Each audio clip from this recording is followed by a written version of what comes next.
ઓફિસમાંથી રાતના સમયે સીપીયુ અને કીબોર્ડની ચોરી કરનાર આરોપીને મુદ્દામાલ સાથે ગણતરીના કલાકોમાં જ પકડી પાડતી ઉધના પોલીસ સર્વેલન્સ ટીમ ગઈ તારીખ 23/2/2024ના રોજ રાત્રિના સમયે Udhna road number 3C1 Mexican plaza ઘાયલ સ્પોર્ટ્સની બાજુમાં આવેલ કેબી એસોસિએટ નામની વકીલની ઓફિસમાંથી રાતના સમયે એક ચોર ઈસમ ઓફિસનું શટર ઊંચું કરી કાચના પાર્ટીશનનો નીચેનો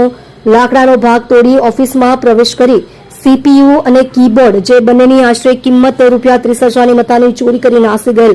સીસીટીવીમાં દેખાતો એક અજાણ્યો ચોર ઈસમ વિરુદ્ધમાં ફરિયાદીશ્રીએ ફરિયાદ આપતા Udhna police station part 1 registered number 2026 ભારતીય ન્યાય સંહિતા 2023ની કલમ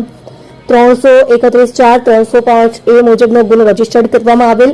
ઉપરોક્ત સૂચના અનુસંધાને ઉધના પોલીસ સ્ટેશનના police inspector Shri S.N. Desai તથા બીજા પોલીસ ઇન્સ્પેક્ટર શ્રી J.S. જામરે સાહેબ નાઓના માર્ગદર્શન હેઠળ surveillance police sub inspector Shri H.J. Patel નાઓના નેતૃત્વમાં સર્વેલન્સ સ્ટાફના હેડ કોન્સ્ટેબલ પિયુષભાઈ ખેમચંદભાઈ તથા પોલીસ કોન્સ્ટેબલ નાગેન્દ્રસિંહ રાજેન્દ્રસિંહ તથા પોલીસ કોન્સ્ટેબલ રામદેવસિંહ મુકેશસિંહ નાઓએ બનાવવાળી જગ્યાના આજુબાજુના સીસીટીવી ફૂટેજના આધારે સદર